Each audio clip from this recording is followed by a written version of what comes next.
communication, marketing, recrutement. Vos besoins ont des solutions vidéo avec Décideur TV, le studio. Bonjour à tous et bienvenue dans notre Duplex Bourse du mardi 1er octobre 2013. On se connecte tout de suite en direct de la salle des marchés de Bourse Direct avec notre expert Jean Amar. Bonjour Jean. Bonjour Laura Jane. Alors, la Bourse de Paris ouvre en légère hausse ce matin, mais les investisseurs restent frileux face aux crises politiques italiennes et américaines. À quoi peut-on s'attendre cet après-midi ? Il s'est passé beaucoup de choses ce matin. Effectivement, le marché ouvre en légère hausse. Il se reprend. Donc, on a appris qu'aucun projet de loi financement de finances n'a pu être adopté à temps pour le début de l'exercice budgétaire 2014 aux États-Unis. Une situation qui était largement anticipée par les marchés. Les futurs US étaient en hausse avant l'ouverture des marchés à Paris. Donc on est plutôt bien ce matin. On n'est pas inquiet pour l'instant, si vous voulez. Pour l'instant. Donc on a une situation en Italie aussi qui est un petit peu difficile, mais les taux italiens se redressent. On a une partie des élus de Silvio Berlusconi qui seront au vote de confiance, qui seront là au vote de confiance mercredi, qui seront attendus. Donc mercredi, donc la situation se détend un petit peu en Italie. Bon, c'était les deux sujets qui inquiétaient réellement les marchés. On a eu d'autres informations ce matin en provenance de la Chine. Par exemple, l'indice officiel de production industrielle est revenu au plus haut depuis avril 2012 à 51,2 en septembre, après 51 en août. Donc c'est une situation qui se redresse. C'est plutôt positif. Au Japon, on a appris aussi que le Premier ministre avait décidé d'une hausse de la TVA le 1er avril 2014 de 5 à 8%, mais en contrepartie réduit du même montant certains impôts. Donc c'est une situation qui n'est pas mauvaise. On a eu aussi les directeurs d'achat manufacturiers en France qui restent en zone de contraction, mais s'améliorent légèrement en septembre, alors que les nouvelles commandes sont en progression pour la première fois depuis 2 ans. Donc vous voyez, toutes les nouvelles de ce matin sont plutôt bonnes. C'est ce qui explique en grande partie la reprise des marchés. Du côté de l'analyse technique maintenant, quels sont les supports et résistances à surveiller aujourd'hui ?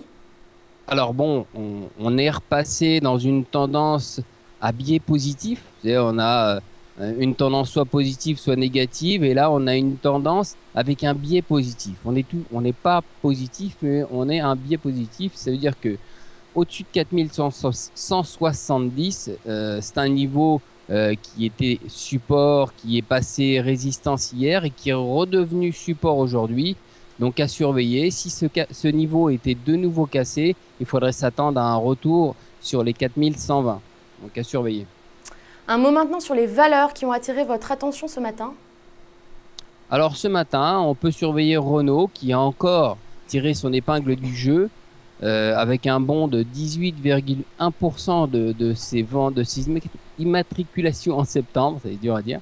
C'est donc le reflet de la demande de la Clio 4 et de sa déclinaison 4x4 Capture. Donc en revanche, malheureusement, Peugeot, lui, a enregistré un recul de 6,8%. Vous voyez, Renault-Peugeot, on commence à voir un petit peu l'écart. Ensuite, on peut surveiller aussi ce matin Néopost, qui a une nouvelle fois confirmé ses objectifs financiers pour l'exercice 2013, après avoir dégagé un bénéfice net en progression de 1,1% pour le premier semestre. Néanmoins, on peut noter une légère déception sur la marge nette, ce qui n'est pas bien grave, évidemment, mais qui a déçu certains investisseurs. Et c'est pour ça qu'elle est sanctionnée ce matin. C'est quand même un titre qui a gagné 31% sur un an et 41% depuis le début de l'année. Donc bon, il a quand même de temps en temps le droit de corriger un tout petit peu. C'est pas bien grave. Alors du côté des États-Unis maintenant, on assiste à un véritable coup de théâtre puisque les républicains et les démocrates n'ont pas réussi à conclure d'accord sur le budget. Il s'agit du premier shutdown en 17 ans. On imagine que cela perturbe fortement les marchés outre-Atlantique. À quoi peut-on s'attendre à Wall Street à l'ouverture cet après-midi ? Contrairement à ce que vous dites, ça perturbe pas tant que ça. Pour l'instant, comme c'est une situation qui était anticipée parce que le désaccord était tellement important qu'on n'imaginait même pas un accord cette nuit. Donc tout ça a été anticipé par les marchés.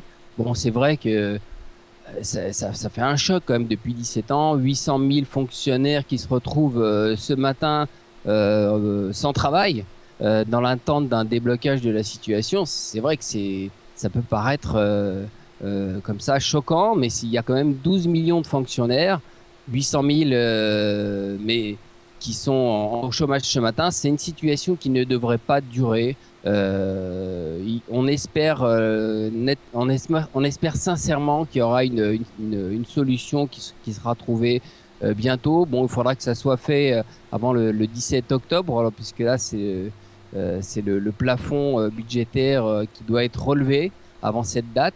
Donc on espère que ça soit fait avant cette date. Autrement, bon, si ça traîne en longueur, ça sera pas forcément bon pour les finances des États-Unis, puisque là, la note sur le pays pourra se trouver un petit peu réduite, si vous voulez.